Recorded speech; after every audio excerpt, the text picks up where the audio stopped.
Hello friends. दोस्तों, आज के इस वीडियो में हम लोग डिस्कस करने वाले हैं मैथ्स का एक टॉपिक जो कि है मेंसुरेशन से रिलेटेड, जिसमें कि सर्किल के क्वेश्चन आते हैं।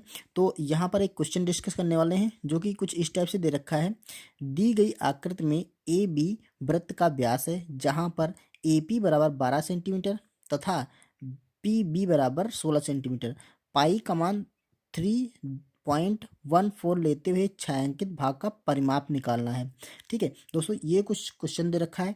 एक अर्धवृत्त दे रखा है। ठीक है, ये देखिए अर्धवृत्त दे रखा है, उसके अंदर एक ट्रायंगल बना है जो कि समकोण है। ठीक, और ये इसका बोल रहा है जो ये आकृति है, इस पे जो छायांकित भाग है, इसका हमें परिमाप निकालना है। तो सिंपली दोस्तों इसको ऐसे लिख सकते हैं। देखिए ये लाइन है, परिमाप में जो छायांकित भाग है इसके परिमाप पे एक तो ये अर्धव्यास की जो अर्ध है व्यास है, इसकी जो परिधि है ये आएगी। दूसरी ये वाली लाइन आएगी, जो ये ट्रायंगल बन रहा है इसकी ये लाइन पीबी आएगी, और जो एपी लाइन है ये आएगी। सिंपली इसका परिमाप ये हो जाएगा। तो चलिए इसको क्वेश्चन को सॉल्व करते हैं। और दोस्तों ये क्वेश्चन सीबीएसई के 2012 वाले पेपर में आया हुआ है। तो चलिए इसे डिस्कस करते हैं। हमने यहाँ पे क्वेश्चन लिख रखा है। देखिए ये वही क्वेश्चन है और सेम उसी प्रकार हमने चित्र बना के रखा है। देखिए ये ए बी जो है ये अर्धवृत्त का व्यास है, तो यहाँ पर इसका सेंटर होगा।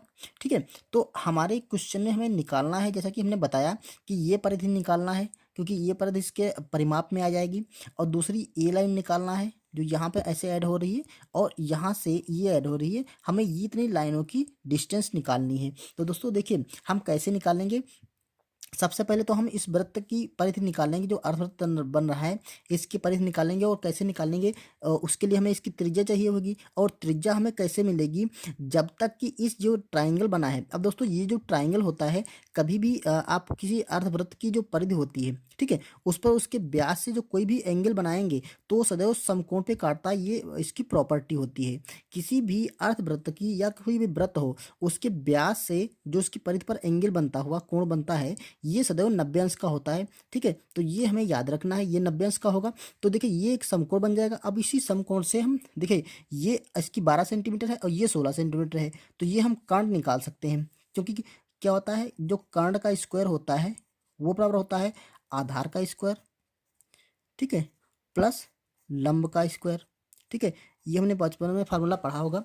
ठीक है, अब देखिए यहाँ पर क्या होगा, आधार का स्क्वायर क्या हो जाएगा, इसमें एक हम इस भुजा को आधार मान लेंगे, इसको कर्ण मान लेंगे, सॉरी लंब मान लेंगे, या तो इसको लंब मान लेंगे, इसको आधार मान लेंगे, लेकिन हमारा कर्ण तो यही रहेगा। तो देखिए यहाँ पर हम रखते हैं, आधार को हम 12 मानते हैं, तो यहाँ पर हम 12 का स्क्वायर कर देंगे, प्लस यहाँ 16 मानेंगे तो ये 16 का स्क्वायर कर देंगे। अब देखिए ये हो जाएगा आपका 144, प्लस ये हो जाएगा वन सॉरी ये हो जाएगा आपका 256।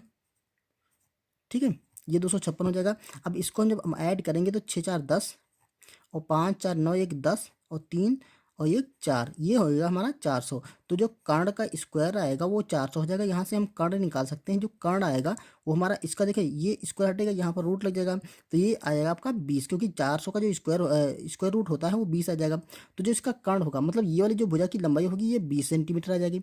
जैसे ही 20 सेंटीमीटर आई, वैसे ही इसकी जो त्रिज्या बन जाएगी वो 10 सेंटीमीटर बन जाएगी। ठीक है, ये त्रिज्या 10 सेंटीमीटर, और ये इसकी ये भी त्रिज्या है तो ये भी 10 सेंटीमीटर हो जाएगी। तो देखिए इसकी त्रिज्या निकल आई 10 सेंटीमीटर। अब हम इस जो अर्धवृत्त बना है इसकी हम परिधि निकाल सकते हैं। तो दोस्तों परिधि क्या होती है, परिधि होती है हमारी 2 पाई आर।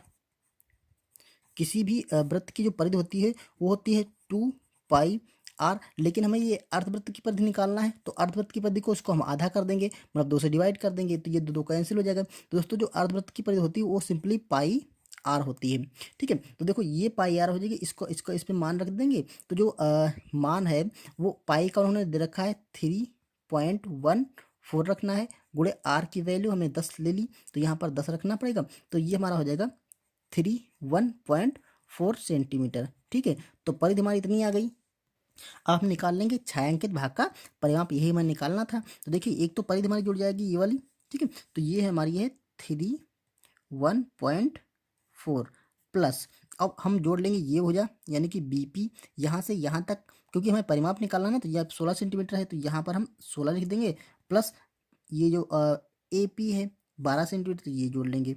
ठीक है, अब इसको हम ऐड कर देंगे, ये हमारा इस क्वेश्चन का आंसर निकल आएगा। तो देखिए ऐड करिए, यहाँ पर 6 2 8 और 8 1 9 हो जाएगा, और यहाँ पर 1 1 2 और 3 2 5 ठीक है, तो ये हो जाएगा आपका 5 पॉइंट, ये हो जाएगा आपका 4। तो इस तरह से जो ये छायांकित भाग है, ठीक है, ये वाला कुछ छायांकित भाग बनेगा, तो इसका जो परिमाप निकलेगा वो 59.4 सेंटीमीटर आ जाएगा। ठीक है, तो यही इस क्वेश्चन का आंसर निकल आएगा। उम्मीद है दोस्तों ये क्वेश्चन आपको क्लियर हो गया होगा। अगले किसी वीडियो में हम अगला क्वेश्चन डिस्कस करते हैं। तब तक के लिए थैंक यू।